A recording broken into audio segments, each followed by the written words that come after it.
So once again,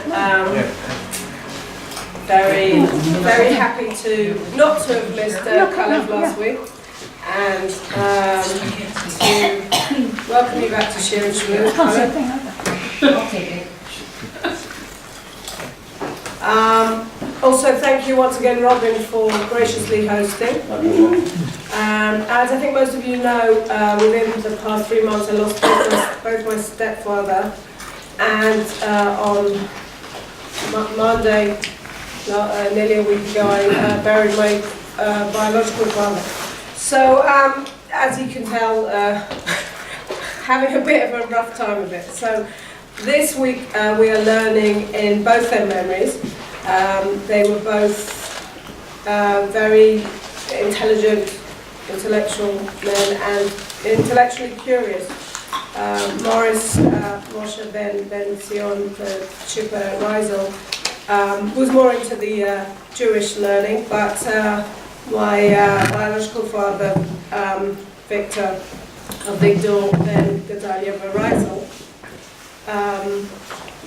was also very intellectually curious and intelligent, and I hope that I can follow both of their paths. This is my mission now in life, and another one of my many missions to add to the list. So we'll be learning in their names, and because we are all intellectually curious. And also the tzedakah for this week is Habayit Shel Benji. Because to be honest, actually, both my fathers were very proud of their sons who went into the Israeli army, some as lone soldiers and some with our family here. And Bayit Shel Benji is a home for lone soldiers in Ra'anana that was started by the English Olim families of Benji Hillman, Zichron Racha, who was killed in the Second Lebanese War just over 10 years ago. So that's the tzedakah. We've already raised 500 shekels, so it would be lovely if we could double that amount and we could give it in my father's name. Take it away.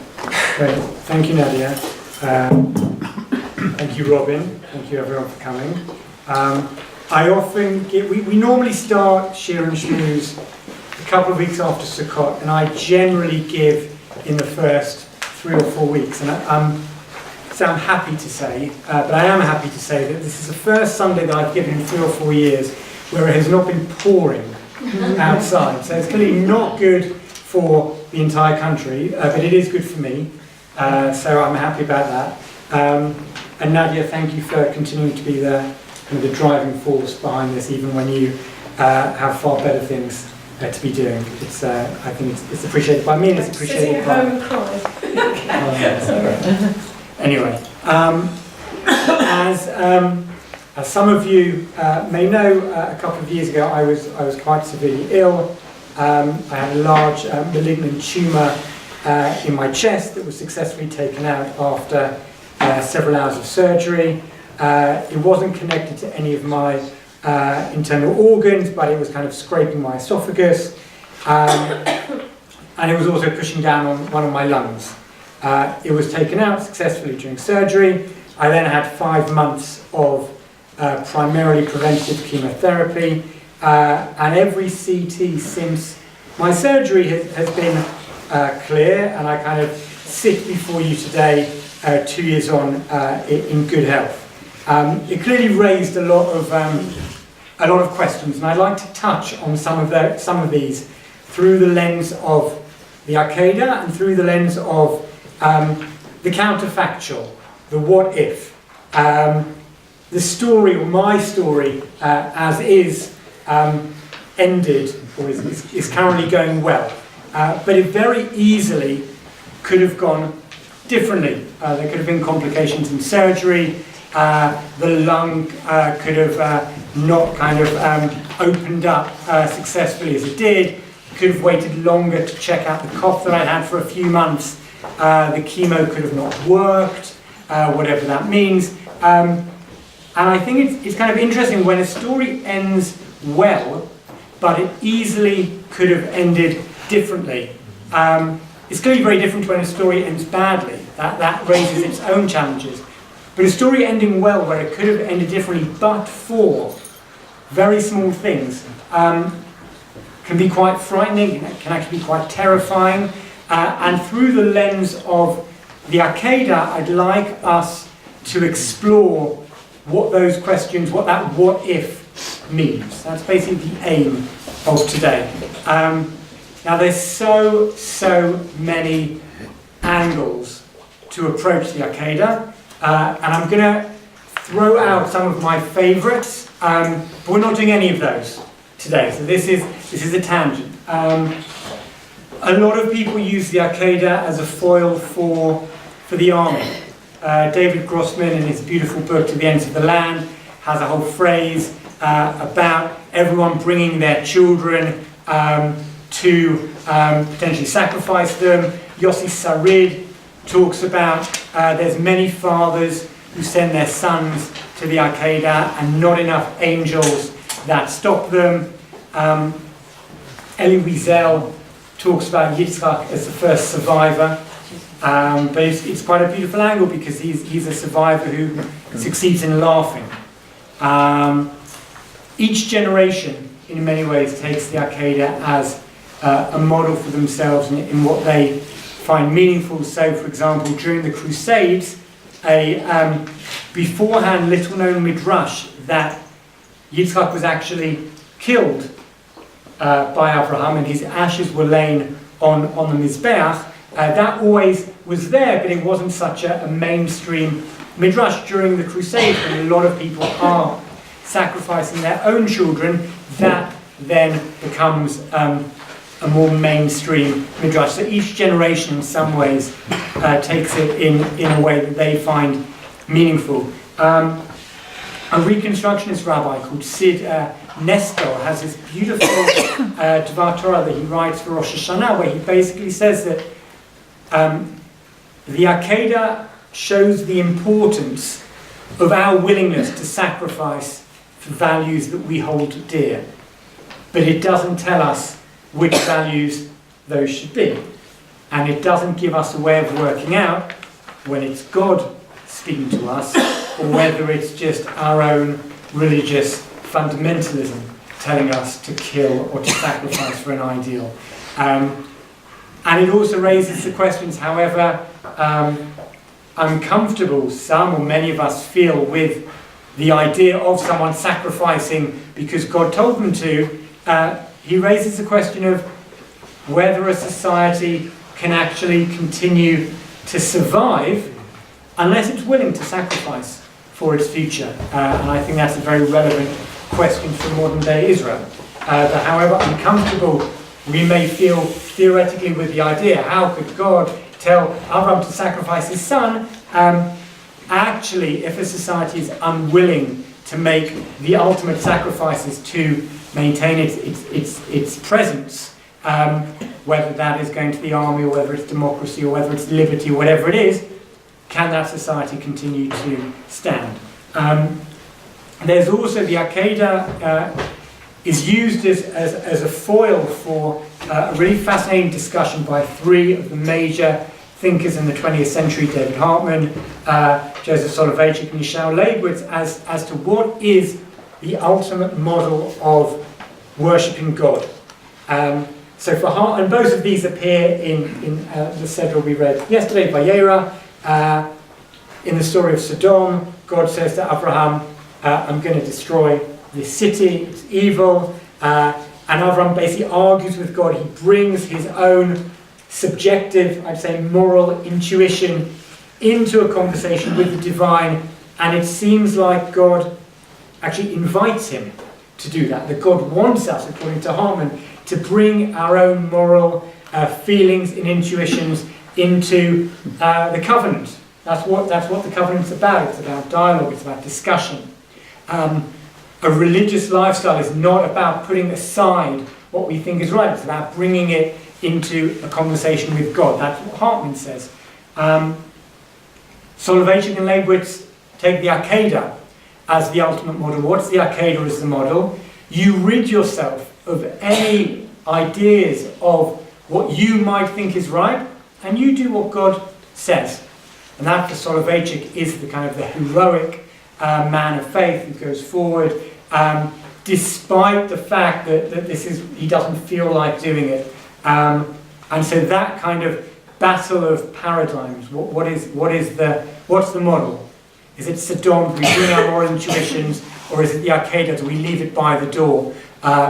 Is a major debate that the Akeida kind of brings up. And then there's a really beautiful idea by someone called Yehuda Gelman, who uses the Ishbitzer, who's a Hasidic Rebbe, and the Ishbitzer's take on the Akeida is that normally Avraham hears God very clearly. But in the case of the Akeida, he hears God through a dim glass, a dim lens. And Avram's not sure what God is actually asking of him. In the 3 days of going to Mount Moriah, it's about Avram trying to work out what exactly God wants. And then I think through the Ishbitzer's reading, the angel's voice is actually Avram's voice of conscience, realizing that God does not want him to kill Yitzchak. And Gelman takes kind of the Ishbitzer's reading and says, now Hartman says Sodom is the paradigm, and Leibowitz says Akeida is the paradigm, and actually maybe the Akeida comes, and I find this a really beautiful idea, it comes to break paradigmatic thinking. We don't know, at any given moment, we don't necessarily know what God wants from us. We need always to be open to the voice. And in some ways it's quite nice to feel, I always know that I need to bring my moral intuition into conversation with God. I always know that whatever God or the Torah says, I've got to do whether I feel like it or not. But actually Gelman comes with this idea that the Akeida comes to break that idea, break the idea of paradigms, which I think is really beautiful. There's also, each of these we could probably spend a good 45 minutes discussing. Søren Kierkegaard, a Danish existential philosopher, has got these 4, I'd call them modern midrashim. He's got 4 readings of the Akeida that are based on some of the text, and other times are based not on the text, and they look into the changing relationships between what I would call the triangle of God, Avraham, and Yitzchak, and how the relationships change through the Akeida. And we also can't forget there's a 4th person in that, which is Sarah. And Kierkegaard's got these, in my opinion, very, very beautiful midrashim. And I was once giving a shiur, actually, about this, and someone came up to me afterwards to give me feedback. And they said, listen, I can give you feedback in English, which will be more polite, or I can give you feedback in Hebrew, which will be more dugri, it will be more direct. What would you prefer? So I said, let's go with the Hebrew. So this was after we'd spent an hour looking at what Kierkegaard had written and trying to link it with other traditional midrashim and seeing, kind of compare and contrast. So he said to me, this is at the end of the shiur, Lama ichpat li ma goy choshev al Torah. Why do I care? Why do I care what a non-Jew thinks about the text? Anyway, so I probably should have given that as a warning. If you don't particularly care about that, then the Kierkegaard shiur is probably not for you. But our shiur is going to be solely based on Jews, so if there are any people here like that, you don't need to worry. But that's also a very, very beautiful set of ideas that take the Akeida as a lens for trying to read things out. So those are all of the things we're not going to be discussing, but which I think the Akeida raises and are all fascinating to look into. What I would like us to do is to read the text, and what I've included here, I've done a little bit of editing, I've included the entire section of the Akeida, and then we skip to the beginning of next week, which is Chaye Sarah, where we learn about Sarah's death, and then we skip a bit more to the bit where we first find Yitzchak after the Akeida. Yitzchak does not come, we'll read this in a second, Yitzchak does not come down the mountain with Avraham. And the first time we come across him is a couple of chapters later, where he is in a place called Be'er Chai, and that's one of the other questions of what's he doing there? Why is he there?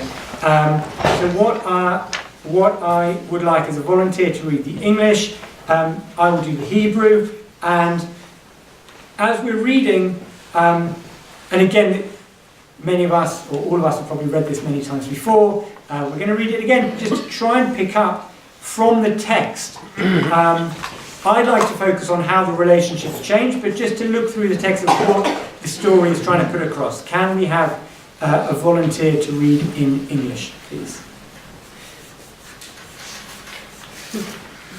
Great, thank you very much. So I will read a couple of psukim and then please translate. We're on the page, the Akeida and the terror of what if.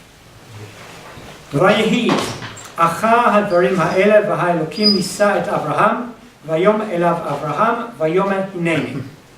And it came to pass after these things that God tested Abraham and said to him, Abraham, and he said, here I am.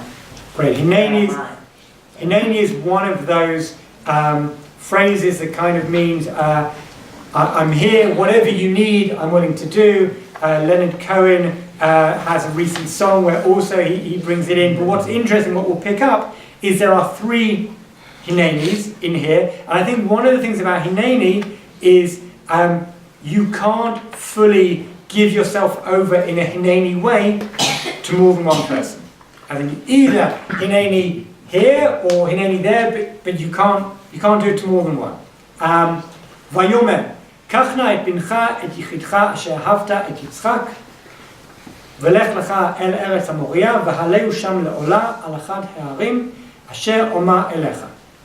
And he said, take your son, your only son, whom you love, Isaac, and go into the land of Moriah, and offer him there for a burnt offering upon one of the mountains which I will tell you. וישכם אברהם בבוקר ויחבוש את חמורו ויקח את 2 נעריו איתו ואת יצחק בנו ויבקע עצי עולה ויקם וילך אל המקום אשר אמר לו האלוהים. And Abraham rose early in the morning and saddled his ass and took 2 of his young men with him and Isaac his son. And he took the wood for the burnt offering and rose up and went to the place of which God had told him. When Leibowitz is talking about this, he talks about the chomriut. He saddles all of the chomriut, all of the physicality, because he's focused solely on going and doing what God says. ביום השלישי, וישא אברהם את עיניו וירא את המקום מרחוק, ויאמר אברהם אל נעריו, שבו לכם פה עם החמור, ואני והנער נלכה עד כה, ונשתחווה ונשובה עליכם. On the 3rd day, Abraham lifted up his eyes and saw the place far off. And Abraham said to his young men, stay here with the ass, and I and the lad will continue, and we will worship and come back to you. Someone will have to remind me, but there's a famous reading on this where Elliot, I assume you'll know. Someone talks, without putting pressure on you, someone that talks about the text being fraught with background. Auerbach, yes. What's his first name? Eric Auerbach. Eric Auerbach has a book called My Mises. Great, thank you very much. Where he talks about Achilles' scar, no? Okay, he's got a book where he talks about the difference between the Torah text and kind of Greek mythology or Homer. And he says that in Homer's stories, each description is very clear. We even know that Achilles has got a scar somewhere. But the Torah text doesn't have any of this. We don't know what Avraham looked like, we don't know what Yitzchak looked like, we don't know what colour hair or eyes they have. The whole text is what he calls fraught with background. And the Bayom HaShlishi, it was on the 3rd day, I think is a classic example of this, of what's going on? It's been 3 days, they're walking. What are they thinking about? Are they talking? I mean, it's an invitation to the Midrash to bring in ideas, but I think it's kind of the classic example of the Torah invites us, or invites the rabbis in to interpret. Bayom HaShlishi, it was on the 3rd day, it's one of those classic examples of a text that's fraught with background. I promise not to call on other members of the Shiur and ask them difficult questions. Just people I'm confident will know the answer. ויקח אברהם את עצי העולה וישם על יצחק בנו ויקח בידו את האש ואת המאכלת וילכו שניהם יחדיו. And Abraham took the wood of the burnt offering and laid it on Isaac his son. And he took in his hand the fire and the knife, and they went both of them together. ויאמר יצחק אל אברהם אביו, ויאמר אבי, ויאמר הנני בני, ויאמר הנה האש והעצים, ואיה השה לעולה. ויאמר אברהם, אלוהים יראה לו השה לעולה בני, וילכו שניהם יחדיו. And Isaac spoke to Abraham his father and said, My father. And he said, Here am I, my son. And he said, Behold the fire and the wood, but where is the lamb for a burnt offering? And Abraham said, God will provide himself the lamb for a burnt offering, my son. And so they went both of them together. Midrash here talks about what's the difference between the two phrases, vayilchu shnehem yachdav. So the first one is they're just going. The second one is where Yitzchak has understood what the aim of the whole expedition is, and they still vayilchu shnehem yachdav. ויבואו אל המקום אשר אמר לו האלוהים, ויבן שם אברהם את המזבח, ויערוך את העצים, ויעקוד את יצחק בנו, וישם אותו על המזבח ממעל לעצים, וישלח אברהם את ידו, ויקח את המאכלת, לשחוט את בנו. And they came to the place which God had told him of, and Abraham built the altar there, and laid the wood in order, and bound Isaac his son, and laid him on the altar upon the wood. And Abraham stretched forth his hand and took the knife to slay his son. So I've lost the place. It's a very tense thing. Yud Daled. Yud Aleph, sorry. Almost skipped the most important bit.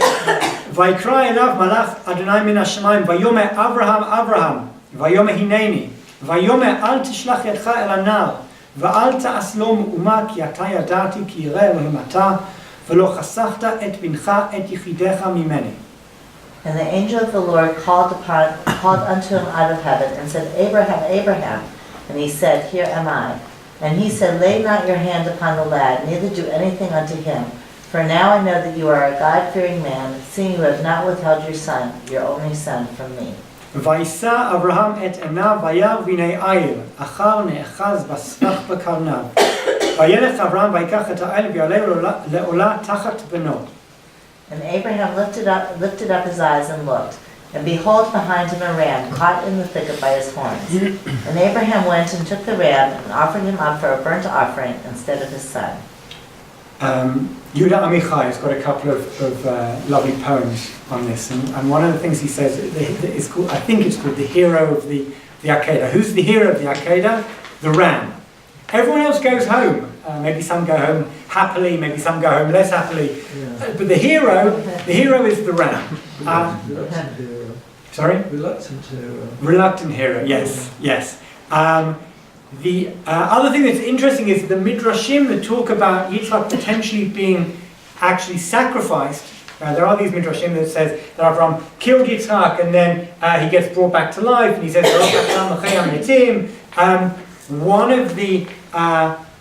one of the key words for this is that it said, and he was Vayaleu lola tachat beno, and he sacrificed the ram instead of his son. But tachat can also mean after, as in Sefer Melachim when it talks about the different kings, and it says whoever reigned for X amount of years and died and was succeeded by their son, and their son ruled tachtav, their son ruled after him. So there is a reading where Avraham sacrifices the ayil tachat beno after his son, but the classic reading is instead of his son. Vaikra Avraham Shem hamakom hu Adonai yireh asher yamer hayom baha Adonai yireh. And Abraham called the name of that place Hashem Yireh, as it is said to this day, in the mount where the Lord is seen. ויקרא מלאך אדוני אל אברהם שנית מן השמיים ויאמר בי נשבעתי נאום אדוני כי יען אשר עשית את הדבר הזה ולא חסכת את בנך את יחידך כי ברך אברכך והרבה את זרעך כחופי השמיים וכחול אשר על שפת הים וירש זרעך את שאר עובר. והתברכו בזרעך כל גויי הארץ, עקב אשר שמעת בקולי. And the angel of the Lord called to Abraham a second time out of heaven and said, By myself have I sworn, says the Lord, because you have done this thing and have not withheld your son, your only son, that in blessing I will bless thee, and in multiplying I will multiply your seed as the stars of the heaven, and as the sand which is upon the seashore, and your seed shall possess the gate of his enemies. And in your seed shall all the nations of the earth be blessed, because you have listened to my voice. וישב אברהם אל נערה, ויקומו וילכו יחדיו אל באר שבע, וישב אברהם בבאר שבע. ויהי אחרי הדברים האלה, ויוגד לאברהם לאמור, הנה ילדה מלכה גם היא בנים לנחור אחיך, את עוז בחרו ואת בוז אחיו, ואת כמואל אבי ארם, ואת קשת ואת חזו, ואת פילדש, ואת ידלף, ואת בתואל, ובתואל ילד את רבקה, שמו נעלה ילדה מלכה לנחור אחי אברהם, ופילגשו ושמה ראומה, ותלד גם היא את טבח ואת גחם, ואת תחש ואת מאחה. Yes. So Abraham We can returned. skip it and just say they had loads of kids. Okay, go for it. That's a good idea. So Abraham returned to his young men, and they rose up and went together to Beersheba. And Abraham dwelt at Beersheba. And it came to pass after these things that it was told Abraham, Behold, Milcah, she also has borne children to your brother Nahor, all those names. And Bethuel begot Rebekah. These 8 did Milcah bear to Nahor, Abraham's brother. And his concubine, whose name was Reumah, she also bore Tebach, Bagacham, Batachash, Bamacha. Great, thank you. And now we get to the beginning of next week's Seder. Vayu Chaye Sarah. 100 shana ו20 shana ו7 shanim shnei Chaye Sarah. ותמת שרה בקריית ארבע היא חברון בארץ כנען. ויבוא אברהם לספות לשרה ולבכותה. And Sarah lived 107 and 20 years. These were the years of the life of Sarah. And Sarah died in Kiryat Arba, in Hebron in the land of Canaan. And Abraham came to mourn for Sarah and weep for her. Great. And now we have a whole section of negotiations over buying the burial plot. We then have Avraham instructing his servant to go and find a partner for Yitzchak. We then have the servant going and having this whole conversation and relaying the original conversation that Avraham had with him. And we then have him bringing Rivka back. And then we encounter, for the first time since the Akeida, Yitzchak. ויצחק בא מפה בערך הרועי, והוא יושב בארץ הנגב. ויצא יצחק לסוח בשדה לפנות ערב, וישא עיניו וירא והנה גמלים באים. ותישא רבקה את עיניה ותרא את יצחק ותיפול מעל הגמל. ותאמר אל העבד, מי האיש הלזה ההולך בשדה לקראתנו, ויאמר העבד, הוא אדוני. ותיקח הצעיף ותדחס, ויספר העבד ליצחק את כל הדברים אשר עשה, ויבאיה יצחק האוהלה שרה אמו, ויקח את רבקה ותהי לו לאישה, ויאהביה, וינחם יצחק אחרי אמו. And Isaac came from the way of Beer Lehi Roi, for he dwelt in the land of the south.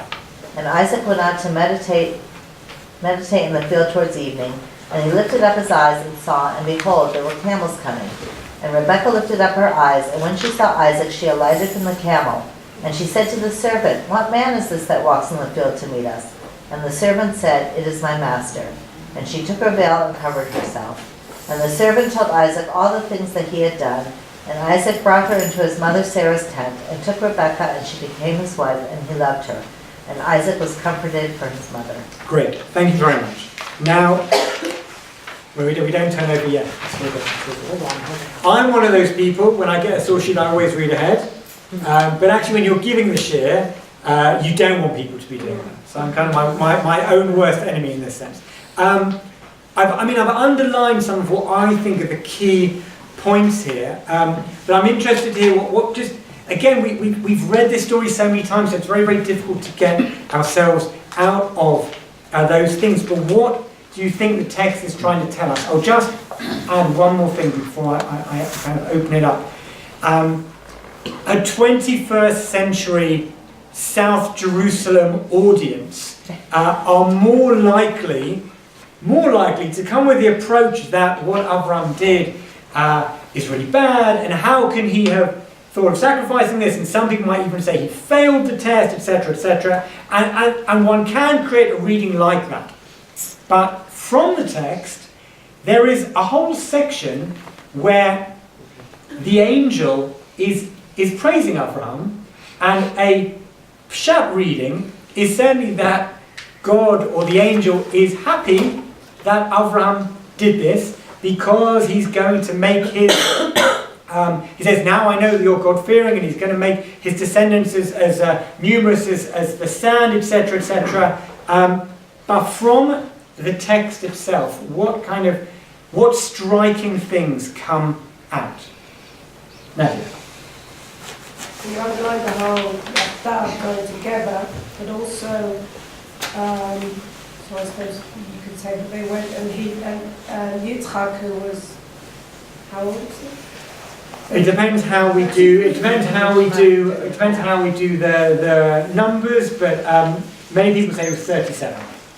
I would say 33, but I got the wrong one. If Sarah dies at 127 and she has him when she's 90, then he'd be 37. But I think when we were younger, we learnt about this child being taken. Right.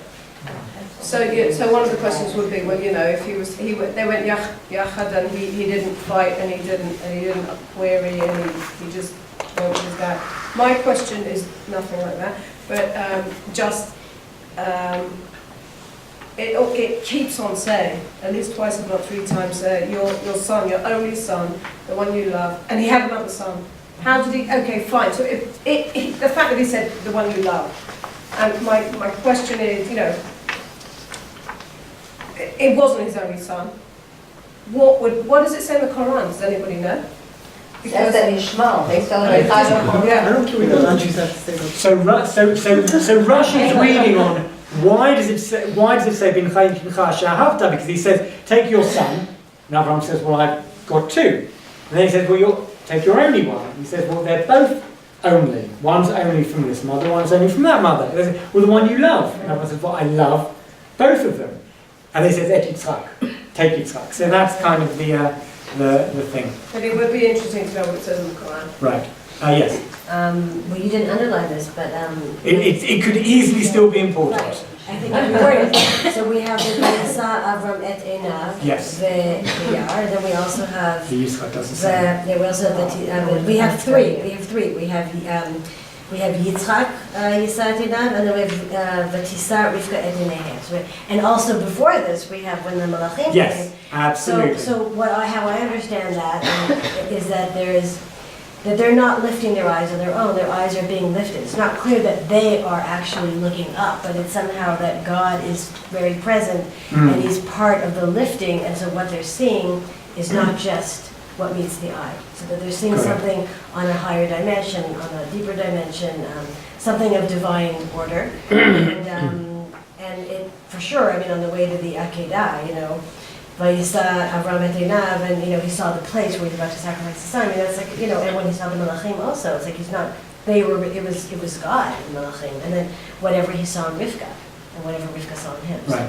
Very nice. That parallel is. Yes. I don't know if it's going off in the wrong direction, but every time I learn the Akeida, I always think, he's been told, he's going to make a great nation, and then he's told he's got to go and kill his son. And his wife had Yitzchak and very old. He's going to sacrifice his son and kill him, and what's going to happen to this great nation? And he never questions that this promise that he's been made, now go and kill your son. And where's this great nation going to be coming from? So we've got the 3 days of silence in the text. And they were not on Facebook. They were not on Facebook, no. Or you couldn't get the location, or they couldn't do the thing on the phone to check where on earth they are. We've got the 3 days of silence that the Midrash adds with kind of Satan coming and in some ways acting, in some ways as Avraham's conscience, and saying, where are you going? Why are you doing this? You're an idiot, you're crazy. And later, we read this on Rosh Hashanah as well. So there's Rosh Hashanah readings where Avraham says, I could have turned around, yesterday you told me through Yitzchak will be your seed, today you're telling me lift him up on Allah, and I could have argued and I held my peace, I think the Ishbitzer's reading is, it would have been easy for Avraham just to say, that's not God. I know what God told me that Yitzchak's going to be, I'm going to have descendants through Yitzchak. So I can ignore this. But actually the bigger challenge is to work out. We've got these two contrasting promises. And we need to live in that tension of working out what exactly God wants. I'll just, I think, for me, the things that stand out, Yitzchak, there's something about Yitzchak afterwards which is a bit troubling, I think. It's we don't know what it is, but Rivka says, Miha ish halazeh, is this person, he's gone to lasuach basadeh, he's gone to meditate. This is kind of, this gets me often when I read it, how upset must Yitzchak have been after his mother passed away, that all of this time, it's only when he brings Rivka into the tent that it says, so what was going on before then? What was going through his head? That only then does he have some sort of nechama. The other thing about Yitzchak, which... time was that? Sorry? How much time passed? I don't know. I don't think the text is clear. As in, what would have to have happened? Avraham comes back, he buries Sarah, then we don't know. He sends the servant off, the servant comes back. Could be a couple of months, could be a couple of years. I don't think we know. The other thing that's interesting is that he's in Be'el Chai. Who else is in Be'el? Who's based in Be'el Chai? Does anyone remember? Hagar and Yishmael. So I'd say the classic reading, or I think Rashi talks about this, that Yitzchak goes to bring Hagar, in brackets Keturah, who's Avram's next wife, back to Avraham, which is a very selfless, beautiful thing to do. But I think there's this other reading of, where does Yitzchak go? Well, he's just had this quite crisis moment with his father. Who else might be able to understand him? Well, Yishmael has had his own Akeida. He's been sent away with his mother by Avraham. So I think there's a reading that makes a lot of sense, pshat-wise, that Yitzchak goes to Be'er Chai because that's where Yishmael is, and Yishmael gets it. Yishmael's maybe the only person who gets it.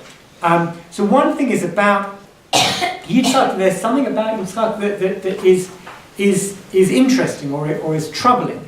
The other thing I want to touch on are the underlined sections. Hineni appears 3 times. It's to God. Avraham gives himself to God, but then he gives himself to Yitzchak, but then he gives himself to God. He's torn. He's torn between wanting to completely give himself over to 2 entities. But you can't give yourself over completely to 2 entities. That's the tension that Avraham has. Great, they're going together. Now they know what's happening, and they're still going together. But then, Vayashav Avram el Narav. Avram returns alone. And then, really to rub it in, who does he Vaylechu Yachdav with? He goes with the other. He doesn't go with Yitzchak. They know after the Akeida, they are not anymore leching Yachdav. Something has broken. And there's been Cha Yichidcha Asher Ahavta before the Akeida, and after the Akeida, it's just Et Bincha Et Yichidecha.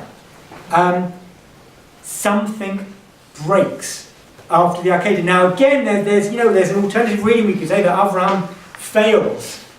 But what if Avraham is supposed to, certainly to go through the process, but maybe doing the thing that you're supposed to do, it still ends in destroyed relationships. And in fact, all of the protagonists in here have their relationships with one another destroyed. God and Avraham don't speak again. Avraham and Yitzchak don't speak again. Neither Avraham nor Yitzchak ever have a conversation with Sarah again because she dies. So everything is broken. Whether it was the right thing or the wrong thing, everything is broken afterwards. And I would argue that that the text through the wording that's the message. There's certain phrases that are before that are not again. And so whether it was the right thing or not, and I think that's an interesting discussion, for me it's more interesting that even when you do the right thing, there can still be very, very painful consequences. Now, Sarah dies at the beginning of next week's Sedra, and I think it's it's obvious why the rabbis would connect it with the Akeida, because it happens almost immediately after. So if we turn on to page 2, why does she die? Rashi's got a very, I'd almost say it's a Peshat reading, it's a simple, obvious reading. V'nismacha mitat Sarah l'Akedat Yitzchak. Her death is placed next to the story of Akedat Yitzchak. לפי שעל ידי בשורות העקדה שנזדמן בינה לשחיטה וכמעט שלא נשחט, פרחה נשמתה ממנה ומתה. Because of the result of the news of the Akedah, that her son had been made ready for a sacrifice and had almost been sacrificed, her soul flew away from her and she died. What's interesting is literally, וכמעט שלא נשחט, he was almost not sacrificed. It's the Shon Seginahol, it's not Zionist Day. It's not a? It's the Shon Seginahol, they say the opposite because it's not like nice to say Kimat. Yeah, no, exactly. No, exactly, but it's because what we're going to be touching on is this kind of what if. And I think there's a kind of touch on here that almost wasn't anyway. Now, there's 3 midrashim that are similar, but have slight differences, and I'd like us to read those now. And what I'd like us to try and think about is what are the similarities and what are the differences between the midrashim. They are all based on this idea that Sarah gets news of the Akedah and dies. But what exactly who's giving her the news, and what exactly is it that's causing her death? I'll go through the English. I'll skip the Hebrew. When Avraham returned from Har Moriah, from Mount Moriah, Satan became infuriated. He hadn't got what he desired, which was to thwart the sacrifice of Avraham. What did he do? He went to Sarah and asked, "Did you hear what happened in the world?" She said, "No." He said, "Avraham took Yitzchak his son and slaughtered him, offering him up on the altar as a sacrifice." Sarah immediately began to cry and moan, the sound of 3 wails, which correspond to the 3 blasts of the shofar, and her soul burst forth from her, and she died. So here, Satan is telling her the news, and he's lying. Okay, he's saying that the sacrifice happened, when it didn't. Version 1. Version 2. Yitzchak said, "Father, don't tell mother about this when she's standing over a pit or a rooftop, for she might throw herself down and be killed." I think Yitzchak is already aware that however this story ends, there is a very fragile person. You've got to tell the story in a sensitive way, otherwise an even greater tragedy could happen. The first Jewish mother, right there. He's already worried about his mother, absolutely, absolutely. Kill herself first, I know. Tell mother that first I became a doctor, at least, and then, as Avraham was about to kill his son, a heavenly voice called out, "Al tishlach etcha lana'ar, lay not your hand against the lad." And if it wouldn't have been for this, he would have been killed. Ve'ilu leiken kvar haya nishchat.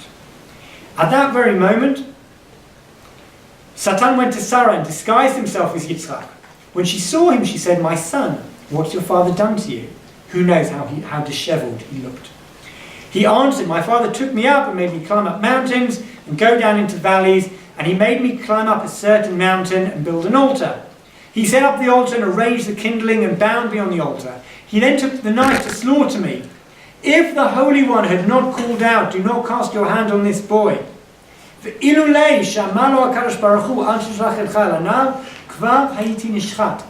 I would have been slaughtered." He did not complete his sentence when Sarah's soul had already gone from her. Thus it's written, "And Avraham came to mourn for Sarah and to cry for her," which is the beginning of Next week's Sedra. Vayavo Avraham lispod Sarah v'livkota. Mehechan ba, where did he come from? Miha Moriah. Came from Mount Moriah.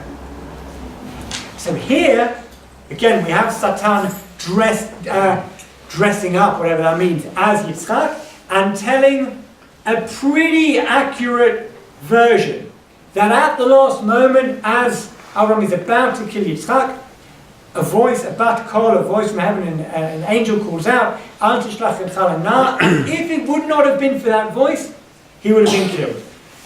Version number 3.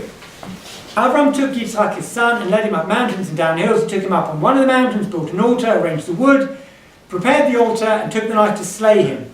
Had not the angel from heaven called him, Isaac would already have been slain. There's proof for this, is so. For Isaac returned to his mother, and she said to him, where have you been, my son? So this time, this is it's interesting. Avraham and Yitzchak don't return together. And the next time we see Yitzchak, he's in Be'er Achai Ro'i. But according to this reading, Yitzchak goes back home. I guess he gets there before Avraham. He's there standing, and he's clearly survived because he's there standing. It's not Satan, it's Yitzchak. She says, where have you been, my son? He said to her, my father took me and led me up mountains and down hills. Alas, she said, for the son of a hapless woman, had it not been for the angel, you would now have been slain? Yes, he said to her. And then she dies. So what are the differences? What are the similarities and what are the differences between the versions? And why does Sarah die?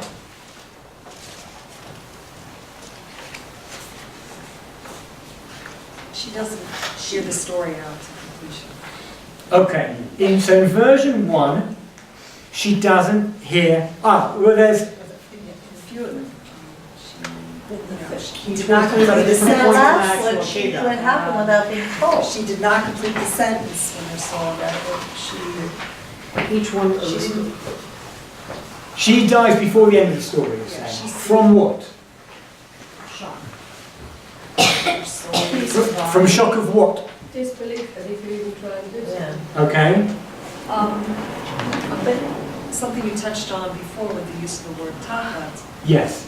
and you didn't bring these Midrashim in, although I've heard them from other places, is that he actually did take the knife and slaughtered Yitzchak, and then there was some sort of He gets coming brought back to life, absolutely. Sarah was witnessing the events, and she actually witnessed her son. Okay. Um, Right, very interesting. Yes. But in the third one, all he says to her is that he went up and down the mountains, and then she said, he didn't tell her. How did she know that, about the angel and that he was almost slaughtered? He didn't tell her that part. He only said, my father, how'd she know? But we've got this phrase of ilulei. Ilulei shama lo HaKadosh Baruch Hu al tishlach et chalana kvar hayiti shachut. Which she then But that was repeats. afterwards. Yes, but what's interesting about the third one is, he's alive. He's there. He's standing in the doorway. So, I think, in the first one, Satan's trying to shock her. So he's building it up. That he's hinting that Avraham killed Yitzchak. So that's why, and she doesn't live until to the end of the story. So that, in some ways, I think that makes sense. It makes sense why she'd be so shocked in the first one, because she thinks it's he's telling her, he's speaking slowly, she's getting more and more anxious, it's building up to this thing that we assume is going to be that he kills Yitzchak, and she dies before he can finish the story. But in the third one, we know how the story ends. Because Yitzchak's there, and it's not Satan as Yitzchak, it's Yitzchak. He's alive, he may be a bit disheveled, he may have scars, who knows, but he's alive. So, why is she dying? Effie? Yeah, it sounds like this would be the perfect place for Shakespeare to take Romeo and Juliet and the fake death. What do you mean by that? Because one side believed the other side was dead and the death was faked. And then the other side died, committed suicide. Right. Well, for that, then Avraham would have to come, and then find that Sarah had died, and then that would end the Tanach early. So you're right. There's a thing. Yes. Maybe she was just out of grief for Abraham's behavior. Right. And actually, I'm always intrigued by this. Why 3-day journey to Moriah? Why just take your son, sacrifice your son? What's wrong with, there's the hilltop in Beersheba, you have 7 of them. So, there's 7 wells, but why not do it over there? Why journey for 3 days to Moriah? And why do you think? Well, I think there's 2 reasons. One is because we tie it later to the Beit HaMikdash, and the place that Hashem will show us, we use the same language here. We use it also later in Dvarim, I think, build a house where we'll show you later on. But maybe it's just to go away from Sarah, so she can't prevent him from. But that's certainly why they wake up early in the morning. One of the reasons. One of the reasons is wakes up because he's really excited to do a mitzvah, and we should all wake up excited to do a mitzvah. But another one is wake up before your wife. Because otherwise she's going to start asking where you're going with your son. Maybe she's suspicious. You try to do it once, she'll try to do it again. Right. So I think something you said that Nadia also said, which I think is very powerful, is, okay, my son's alive, but I've been on a journey with this man, Avraham, since we were young. For a monotheistic God, we've been trying to convert people, we've been standing against idolatry, we've moved, we've sacrificed our whole life. And this is where we're going. This is where it went. That's just shocking. So shocking that the soul leaves the body. But where I'd like to take this, and where I kind of started with as well, is this idea of the how frightening this ilulei is. That the difference between the continuation of all of Sarah's life and its premature end is an angel calling out. And if the angel, she says, and if the angel wouldn't have called out, you'd be dead? Yes. That ilulei is too much for her to bear. So let's move over onto the next page. And there's a really wonderful story that Heschel tells about himself as a kid when reading this story. And it's a little bit counterintuitive because, even as children, we know how, I get maybe the first time, maybe even the first time, I don't know if anyone can remember the first time they learned this story, we kind of know that it ends okay, in inverted commas. But he has this beautiful story about him reading the story as a young child. Isaac was on the way to Mount Moriah with his father. Then he lay on the altar, bound, waiting to be sacrificed. My heart began to beat even faster. It actually sobbed with pity for Isaac. Behold, Abraham now lifted the knife, and now my heart froze within me with fright. Suddenly the voice of the angel was heard. Abraham, lay not thy hand upon the lad, for now I know that you fear God. And here I broke out in tears and wept aloud. Why are you crying? Asked the rabbi. You know that Isaac was not killed. And I said to him, still weeping, Rabbi, supposing the angel had come a second too late. The rabbi comforted me and calmed me by telling me that an angel cannot come late. And then Heschel moves to his later self, adult self. An angel cannot come too late, my friends. But we, made of flesh and blood, we may come too late. And I think for me, it's very this idea of how close to it ending differently. Now, I studied history at university, and recently I've got very into counterfactual history, which is history of what-ifs. Now, I'd say it's serious what-if history. So it's not someone made a time machine and went back in time and killed Hitler. It's not like that. It's got to be things that almost happened but didn't. So, and in one of the books I've got, the first chapter is about the Assyrian siege of Jerusalem in 701 BCE. So this is 130-ish years, 120 years before the destruction of the first temple. It's related to in the Tanach, and a plague, God brings a plague. and the Assyrians, a lot of them die and they all go home.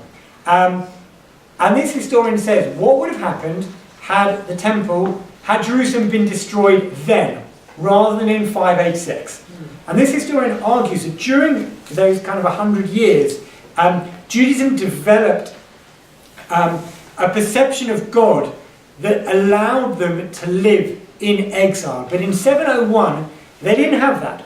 And had Jerusalem been destroyed then, the Jews would have gone into exile and they would have been lost, just like the 10 tribes were lost. Judaism would not have continued, and Christianity also, in theory, would not have been created. So you think, okay, well that's pretty significant. There's other crazy ones. The Mongols were besieging Vienna. These are people that everywhere they went completely destroyed the cultures where they captured. And their main leader died. This is in 1241. And they all went back to Mongolia to elect or choose a new leader. Had they destroyed Vienna and Italy and kind of gone through Europe and destroyed Western Europe, what happens to the Industrial Revolution? What happens to Galileo? What happens to Newton? What happens to Michelangelo, Leonardo? So you start thinking, okay, like it's that guy's death. Had it not been for that, all of Western civilization looks different. Had Hitler focused on the Middle East oil fields rather than the Russian oil fields, Second World War also could have looked different. Now there's other historians who say that ultimately the Americans would have got the bomb first. So regardless of, even whether Hitler invades and beats Russia or whatever it is, the West still win the Second World War. There is that argument. But if Hitler goes through the Middle East, or if Rommel wins in North Africa and goes into mandatory Palestine, the life of the Yishuv also looks very different. So I think one of my challenges is, what do we do with that feeling? Now, if one believes in providence, great, that works to a certain extent, where you might believe in personal providence or you might believe in national providence. That works quite well. All of those what-if stories I told you, it ends well. But there's other what-if stories that actually end pretty badly. One of the chapters in this book talks about Lenin and the Russian Revolution. And actually the amount of times where it almost doesn't happen, or the things that could have easily happened to stop the Russian Revolution. So you start thinking, okay, well, I mean, tens if not hundreds of millions of people died just on a what if. What do I do with that feeling of the gap? The gap between, if not for this, something terrible could have happened. And I think people that believe in providence have certain challenges, and people that don't believe in providence have other challenges. Whatever you believe, it's a very frightening thought. And on this, I'd like to bring in two sources, different sources from Aviva Zornberg, who ties in this terrifying understanding with Sarah's death and the Midrashim that we read. On the face of it, Sarah dies because of lo hispik, because she can't endure to the end of the story. As in, Satan is telling her, slowly building up to what the story is, and she can't take it anymore and she dies. But before Satan can furnish the redemptive denouement, he's destroyed artfully, which is what two people said here, precisely Sarah's vision of her husband and her life's mission. This is the guy I was married to for so long, that I toiled with to create this religion. This is what he's done. That's been destroyed. Suddenly the voice of the And not just the religion, what about the fact that they waited so long for... Absolutely, and this is what he could. He was prepared to do this. Satan's tale is told as subversion. The ending is almost irrelevant for Isaac. Satan's tale is told as subversion. The ending is almost irrelevant. For Isaac, this is in the third story, for Isaac stands before her as a ruined Isaac who can only elicit horrified questions from her. What has your father done to you? The ironic force of the Midrash, then, lies not so much in the lo hispik, That's on camera as well. I've been waiting to get that for a long, long time. What if I wouldn't have got it? Lies only in the law he speak, as in the ilulei, the remorseful fatality that is interrupted almost arbitrarily. The restoration of Isaac in no way palliates the horror of what might have been. So Isaac's alive, great, so the story ended. But no, that doesn't make it better for her. And that she goes on, this is in a different book. I remember reading one unbearable story about two children who were playing with a bow and arrow. One shot the arrow through the head of the other child, and it came out the other side, with no vital centres affected.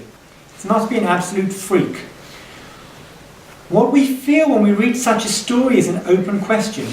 Maharal says very strongly, and gives me a foundation for pursuing a path that might be surprising.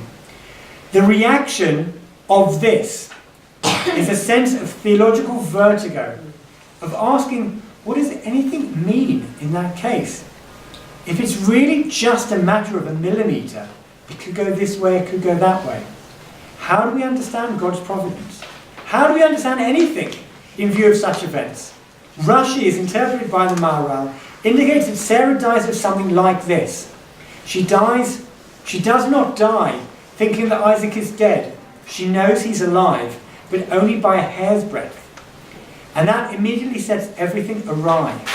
There's something radical to her sense of order and coherence in the world. This to me is a very, very powerful idea. What do we do with that feeling that it could easily have gone differently? Okay, he's alive. Great. But all it was an angel, a bat kol, a millimetre. Heschel says, angels aren't late, but flesh and blood are. But I think some of us feel sometimes angels are also late. And so what do we do? What do we do with that feeling?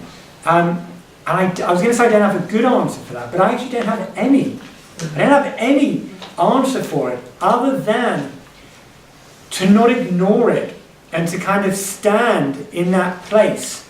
I think whether we believe in national providence, whether we believe in personal providence, or whether we don't believe in it, whether it's just the way that history works, the way the world works, olam k'minhago noheg, I think we can find sources for both of those approaches in the text. But it's terrifying. It's so terrifying that Sarah just can't, her soul just flies out from her. And so I don't kind of want to end the shiur with a question rather than an answer. But what we did is to look at the Akeida, throwing in a whole bunch of things. Is it about paradigms? Is it about kind of modern relevance and the army? And what does it mean about values and our willingness to sacrifice for values? And can we live without being willing to sacrifice for values? And what the text actually says. And again, I think there's arguments here and there for what Avraham should have done. But I think what the text for me comes out very, very clearly is the relationship between the four protagonists gets broken beyond repair after whatever happens. And no one's really the same. Avraham's not the same, Yitzchak's not the same, God doesn't have the same relationship with them as afterwards, whatever it is. And then to look into what is it that Sarah dies from? And I think there's a classic understanding of, she dies because Satan tricks her. He makes her think that her son is dead, and she can't cope. But a much more frightening approach, I think, is she knows that he's alive because he's standing there. And yes, one of the reasons she dies because she realises that this is what my husband was prepared to do and I can't deal with it. But another one is, it worked out, the story ended okay. It very, very easily could have ended differently. And I think for people who live in a world where flesh and blood and angels can and often are late, that is a really terrifying thought. that I'm not sure what to do with, but I wanted to share it with you to potentially terrify all of you as well. So do with that what you will. And I'm happy for people to question and comment and yes. Well, I think that if we look at what the story is telling us in terms of the word hineni, which repeats itself throughout the story, hineni is showing is a surrendering. So from Avram's perspective, there is no what if. Hineni is here I am, I'm doing whatever you say. Whatever is supposed to happen is meant to happen, so call it providence. And he's showing like that's the way. I mean, I've always seen it as that's the way we're meant to be with God, and that's the way we're made to walk in the world. Not to ask what if. I think what if is a bit of a waste of energy to ask that question. Is this is what happened, and this is what was meant to be, and Avraham is kind of a quintessential character of goodness and chesed in the world and in his relationship with God. Now, the questions that you raised afterwards about all these broken relationships, I mean, I think that's also part of the reality of relationships and part of something that we also live with is consequences and broken relationships that happen from sacrifices. But in terms of Sarah, I mean, I think the question, what if, to me, doesn't feel like, I'm not drawn personally to that question, what if? I'm drawn to hineni. That's just what Very nice. So I think Avraham at the Akeida as the model of ultimate God worship surrender.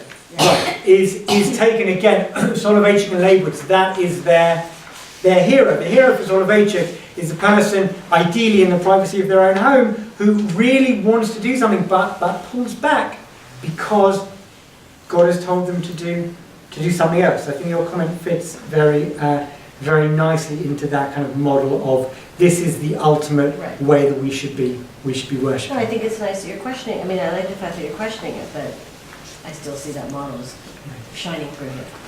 Why do you say Sarah died prematurely? She was pretty old. She was fairly old. Why is that premature? Yeah. There's nothing in the text that implies. Well, she died suddenly. She died suddenly. died Juxtaposition of that. Why is it sudden? Everybody dies. Everybody dies. Avraham dies too. That is true. Everybody dies. That is true. I wonder if there's something more being read into it, but I'd actually like to make a comment. One of the things I've learned in studying with Moshe Klein and Structured Torah is that the names of God are extremely important. And if you analyze in my sheet the names Elohim and Havaya, what you see is that Elohim is the God of physicality and nationhood. Havaya is the God of the individual and spirituality. No one ever crosses Elohim. Elohim commands something, people do it without question. It's Elohim that comes to Noach and says, I'm going to destroy the world. Noach cannot do anything but follow Elohim, because Elohim are the forces of nature. You can't argue with gravity. It just is. You follow it. It's Elohim that comes to Avraham and says, sacrifice your son. It's Elohim that tells Avraham, listen to your wife and send away Hagar. He cannot argue. But it's Havaya that comes and says, I'm going to destroy Stone.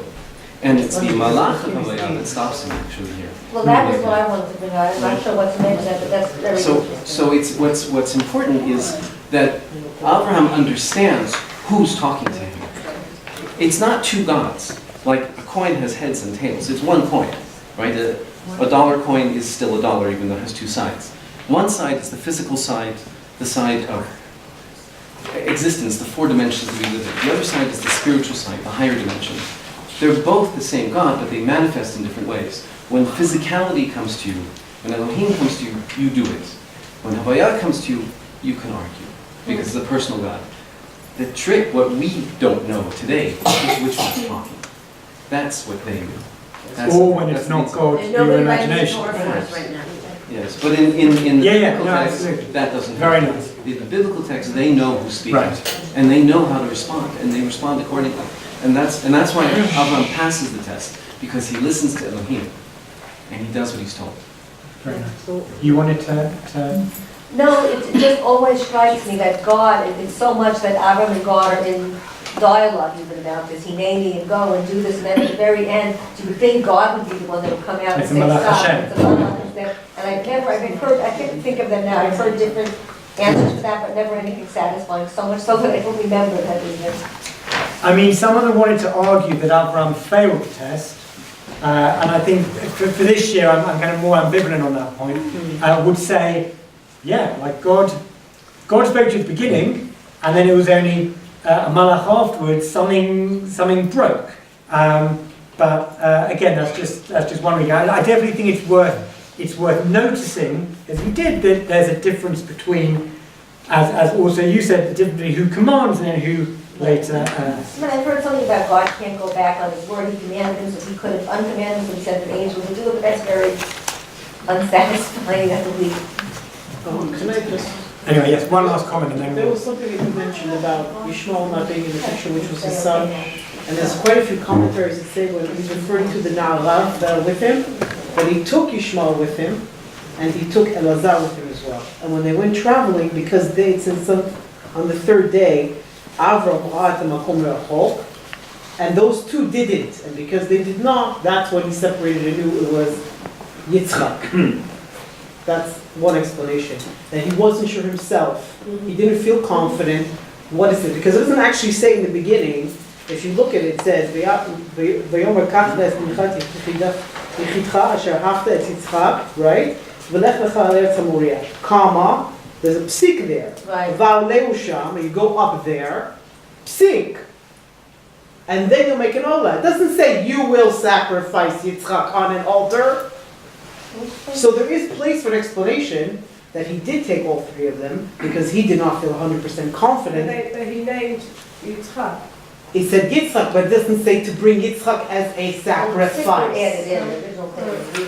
No, look at the Torah. Yeah, so one of the Midrashim talks about that. Avraham says, "Well, what do you mean? You told me to take him up." He said, "Yeah, I told you. God said, I told you to take him up. I didn't say you make a Take him up. and Now bind take him him and down." kill him. So there is place for the discussion that Yishmael was brought actually as well with the whole entourage when they went out in the morning and the chamao and the chafatzim and the eitzim and the knives and everything else. And up to a certain point, the minute that those two didn't see what Avraham and Yitzchak saw as a makom, right? Therefore, that was the separation point. So I think that your issue and your point of saying like there is another mother and there is another child, and Avraham was very happy to have a child. He was. It's true, and it was very hard for him to separate out Ishmael. So that I don't think it should be glossed over, and they were part of the picture, at least in my understanding and the way I've thought about it.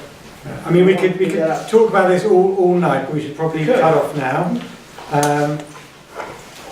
Thank you very much. So, reminding you yet again that for this weekend, as everybody, people who are new to this, we're doing this not only to learn but also to raise money. So it is for Beit Shel Benji. And thank you very much to Calev, as usual. Thank you very much.